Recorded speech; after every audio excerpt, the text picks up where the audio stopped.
Welcome to Between Two Molars, an open conversation of the wins, setbacks, and messy middle of business ownership. A new kind of podcast that pulls back the curtain. No fluff, real conversations, real lessons, and the real life of running an orthodontic practice. So sit back between two molars and let's get into it. Welcome to Between Two Molars, the space where real orthodontic conversations happen. I'm Diana Weaver. And I'm Michelle Shimmin.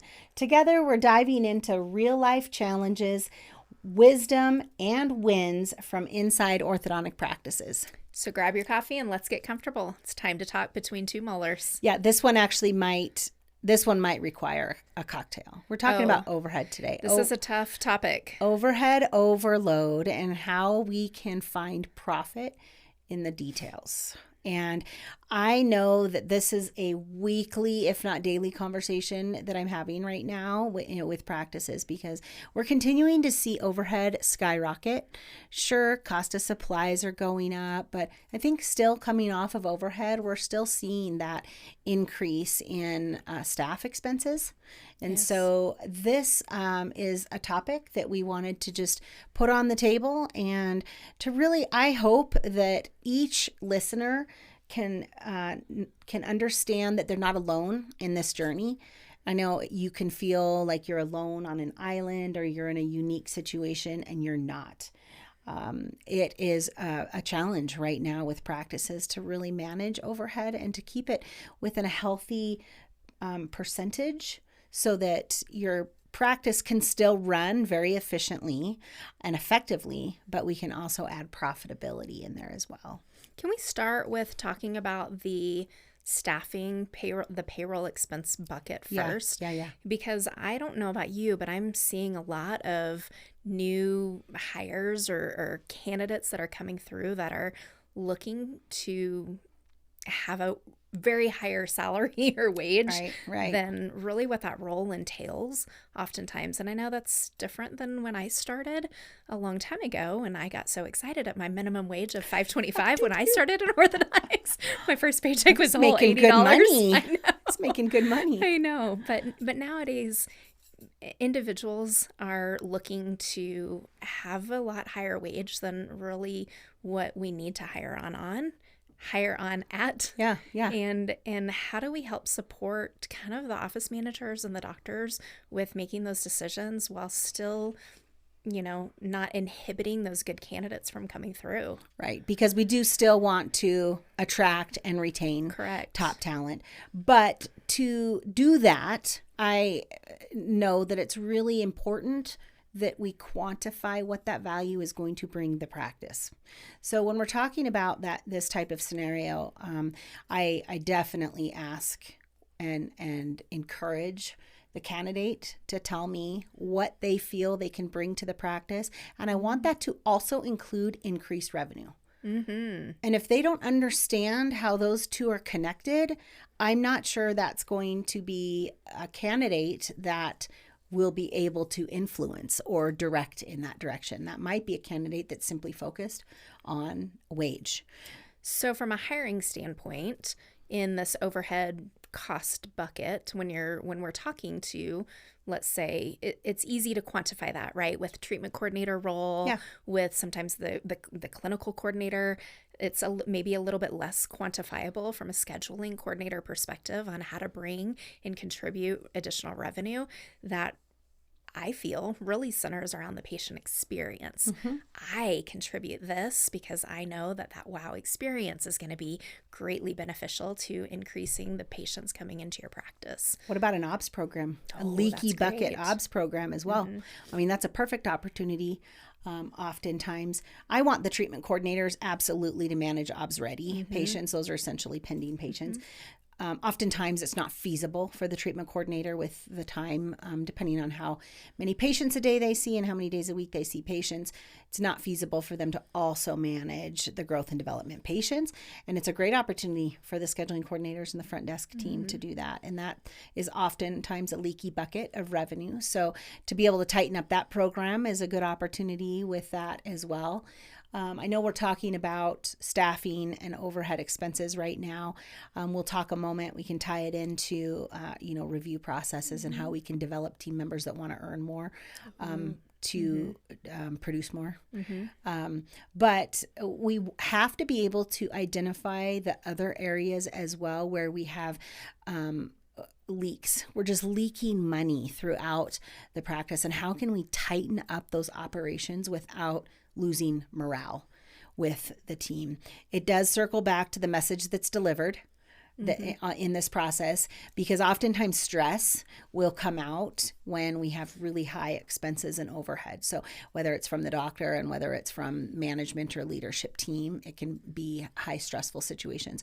And when we're not purposeful with what we're looking to understand where the leaks are and then to tighten those operational processes, it can simply just be a very stressful conversation to have, and people are going to lose morale over it. They're already thinking they're working really hard.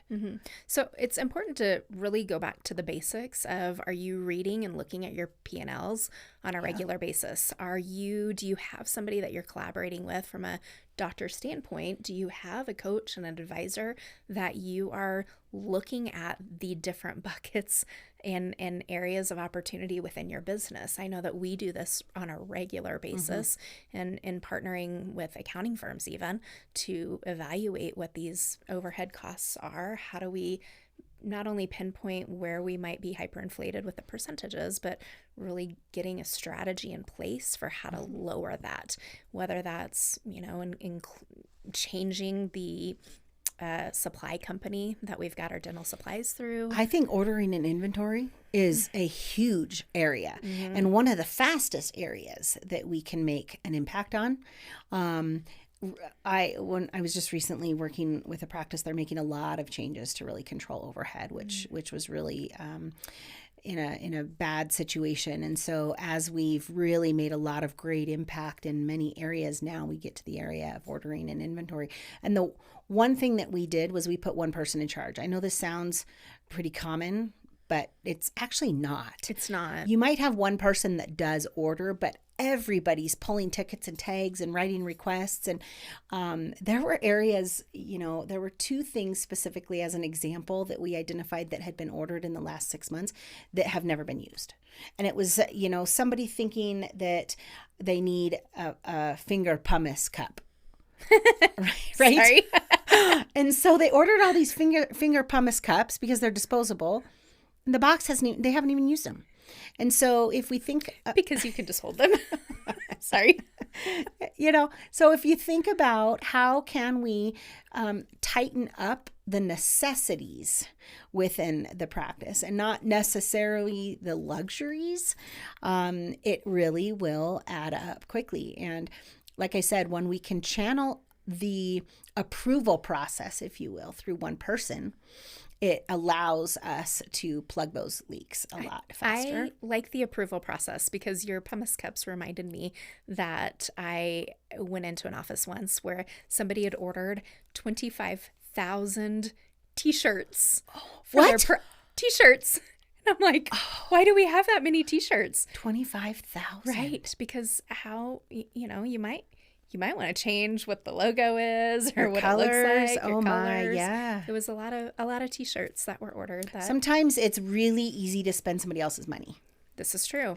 So one, make sure that you have the right person in place. Somebody that is very financially frugal for you and understands the importance of shopping good prices and can understand what they're normally paying for things. So you absolutely should have an inventory management software or notebook, something that you can compare against.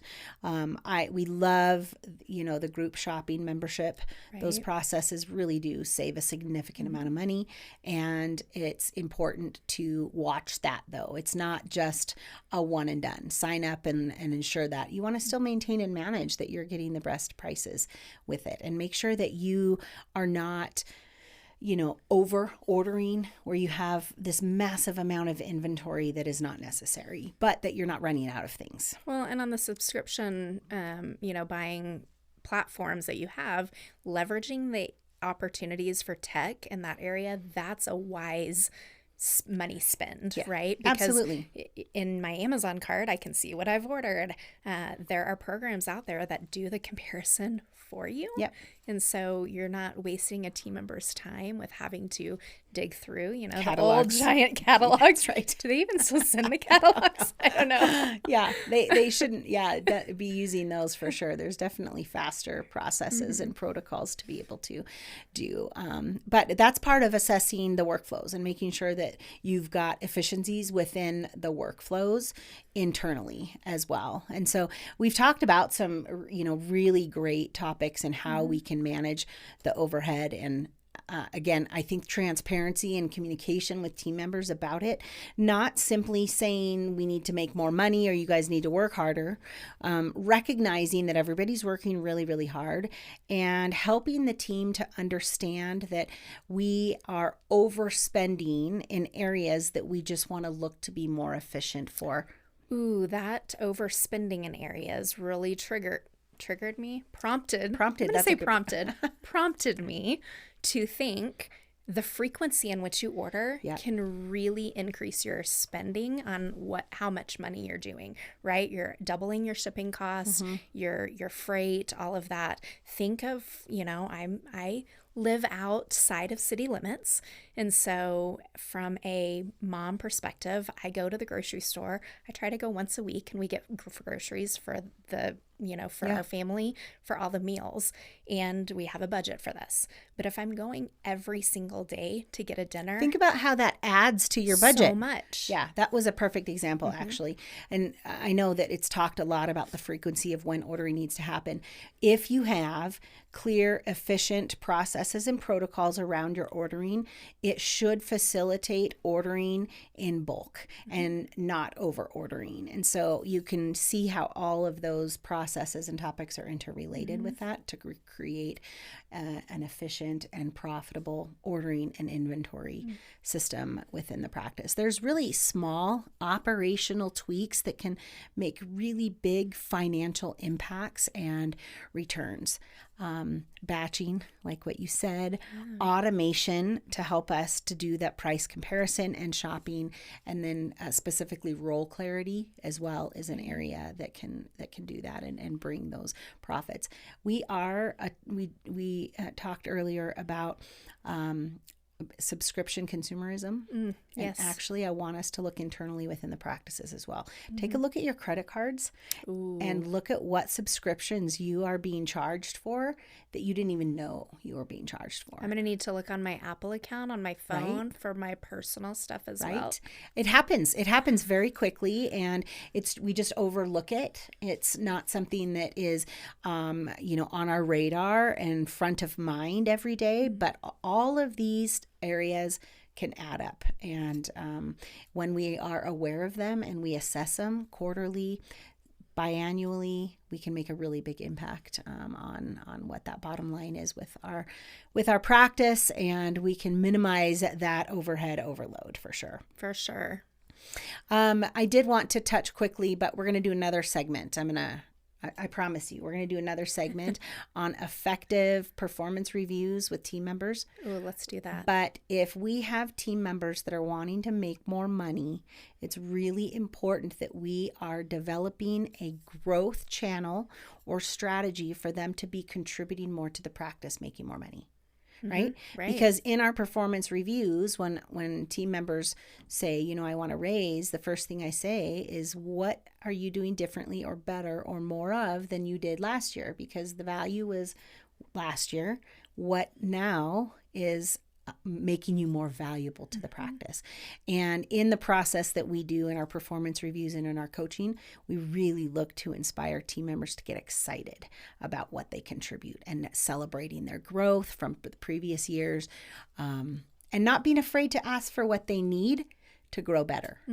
And that's a commitment we can all make together. I kind of like to separate out the performance evaluations from wage reviews. Do you like to do that? 100%. Because I don't want a team member to be asking for this performance evaluation with Just the wanting more intent money, of more money. I want them to be asking for this performance evaluation with the intent of self-reflection and how am I getting better and what are the tools that I need to be more successful in that. Their own commitment to their professional growth and development. I absolutely align with that and think that it's a really powerful process. So lots to talk about, lots to dive in. Make sure you're understanding your P&L. Make sure you are picking it apart and you're really making some changes in the variable expenses that you have within your P&L. But that is another bite-sized conversation from Between Two Molars. We'll see you on the next episode. Friendly reminder, don't forget to like, subscribe, and share. Post your comments and ask the questions just so we know what content you're looking for and how we can continue to elevate our Between Two Molars. See you next time.